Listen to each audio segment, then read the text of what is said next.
A CPI da Covid se aproxima da reta final com a última semana de trabalhos. E sobre isso, nós vamos conversar agora aqui no Jornal da Manhã com o senador Eduardo Girão, do Podemos do Ceará, já conosco por aqui. Seja bem-vindo, senador. Bom dia, um ótimo sábado. Uma honra, uma alegria estar aqui com vocês, diretamente da minha terra, do Ceará.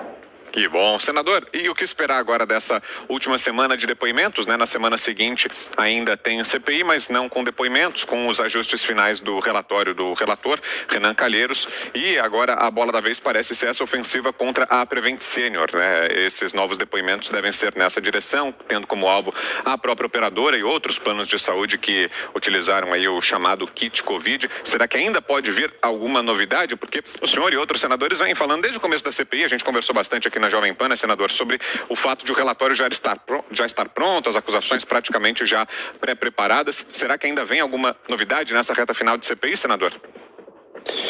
Infelizmente, eles já demonstraram, né, depois de mais de 60 sessões da CPI, que não querem rastrear corrupção em estados e municípios. E você viu na semana passada, quando teve o ministro Wagner Rosário da CGU, que ele demonstrou operações fraudulentas, prejuízos bilionários, né, com base em operações tanto da CGU quanto da Polícia Federal. Isso eles não querem saber, apesar da CPI ter sido criada também para isso.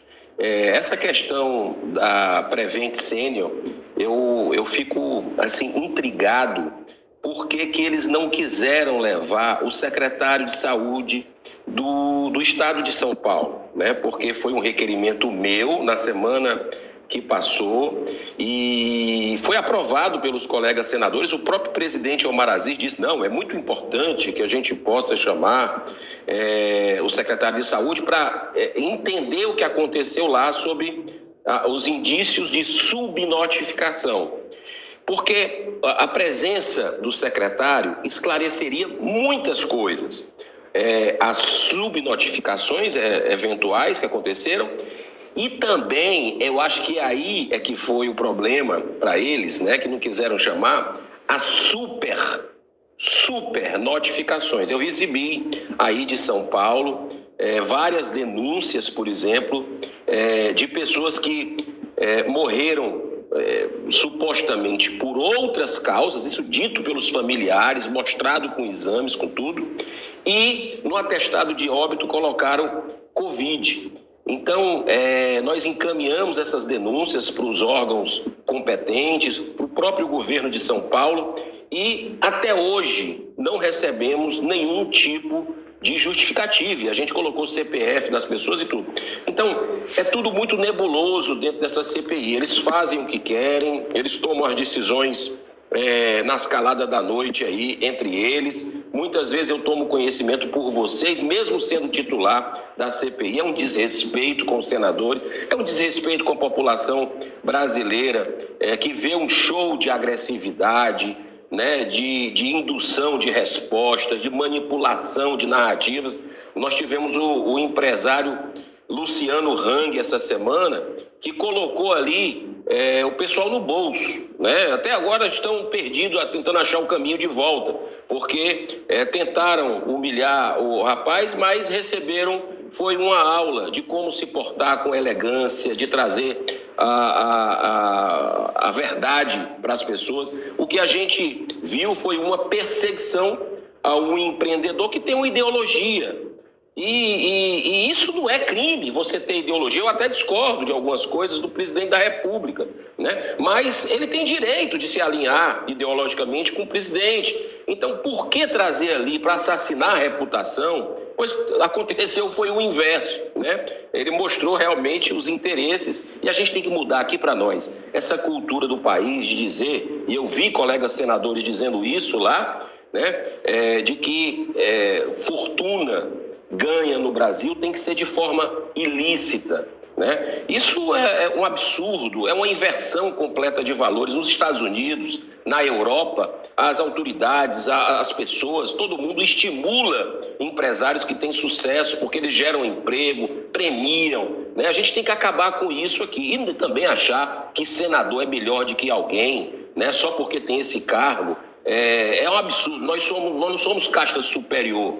Nós estamos cumprindo esse papel hoje para a população. Daqui a pouco a população tira a gente. E não tem esse negócio de ser um melhor do que o outro. Então, eu acho que essa CPI está trazendo muita coisa que estava no esgoto, estava oculta, e está trazendo à tona. Está sendo muito bom para as pessoas tirarem as suas conclusões de que precisamos ali oxigenar. E é através do voto que nós vamos mudar muita coisa nesse país. Senador, bom dia. Essas subnotificações a que o senhor se refere aqui em São Paulo, elas vão fazer parte também desse relatório paralelo que os senadores aí do G4, formado pelos oposicionistas e independentes, estão formulando para entregar ao final da CPI também? Olha, Mariana, eu tomei conhecimento, assim, de ouvir falar que está sendo feito um relatório paralelo por parte dos governistas.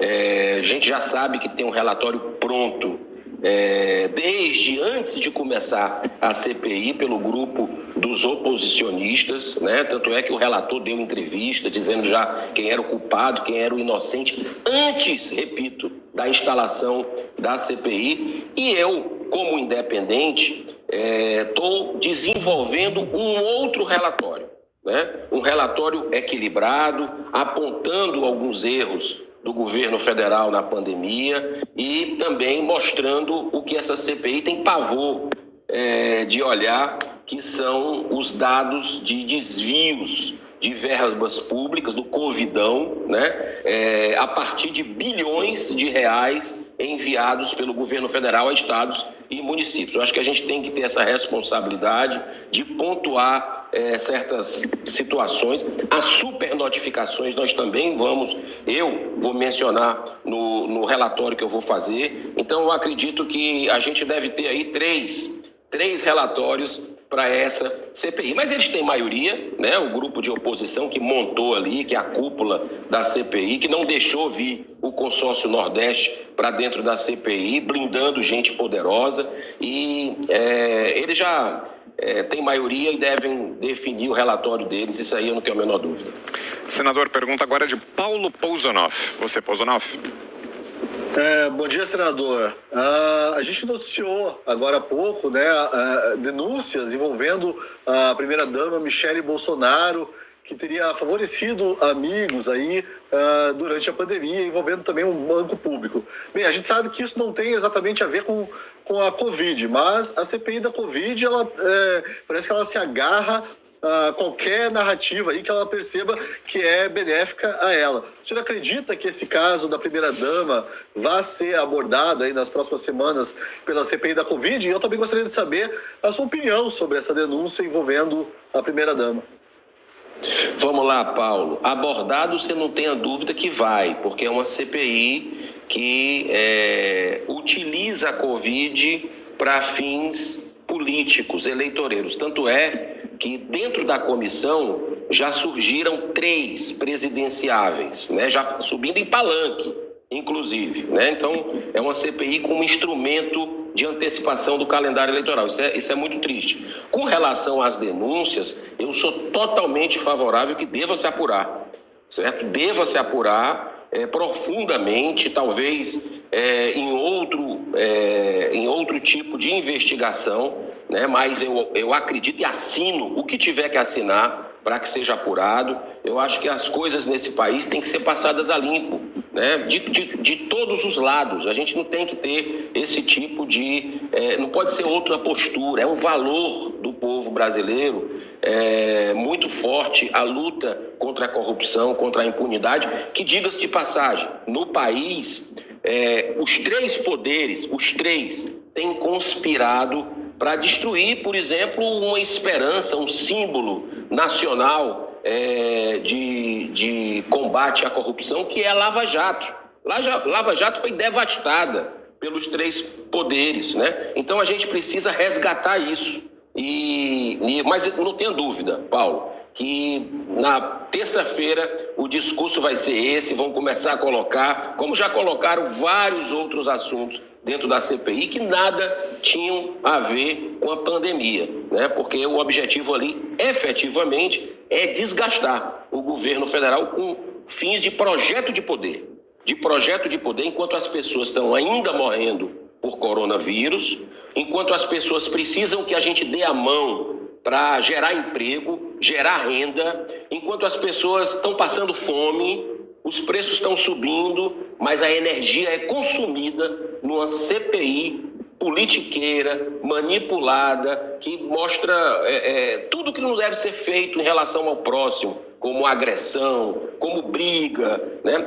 Eu andando aqui em Fortaleza, conversando com as pessoas, é impressionante, as pessoas, ninguém assiste mais, assim, diminuiu muito a audiência por causa disso, da CPI. Agora, é interessante que as pessoas que ainda assistem dizem assim, olha, para mim é um programa humorístico aquilo ali, eu fico assistindo ali para dar risada, aí outros dizem outra coisa, eu fico assistindo aquilo ali para ver briga entre senadores, para ver um xingando o outro. Olha o exemplo que o Senado Federal está dando para a população, quando era para ser o inverso.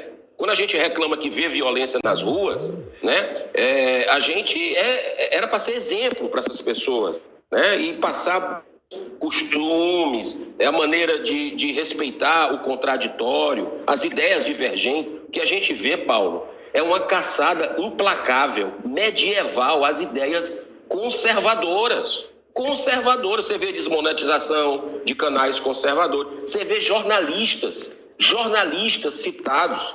Vocês mesmo, a Jovem Pan, com esse trabalho magnífico que faz aí há décadas, por pouco lá não foram investigados, né? Teve requerimento nesse sentido. O Brasil Paralelo, investigado, sigilo quebrado, né? E um trabalho que é feito de cidadania, né? De consciência política. Eu até discordo de algumas posturas dele, mas eles têm todo o direito de se colocar, né? Então, é muito triste quando a gente vê o que está acontecendo, pessoas que se dizem que respeitam aos divergentes, que são tolerantes, são muitas vezes ali autoritários no comando da CPI, quando sentam ali naquela mesa, aponta dedo para ministro, diz que ministro é mimado, né? Diz que ministro é desengavetador, que é vagabundo. Poxa, pelo amor de Deus, vamos ter um pouco mais de serenidade e paz.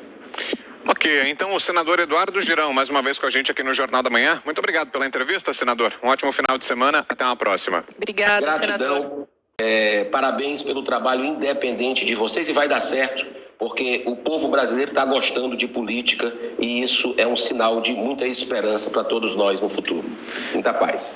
Assim seja.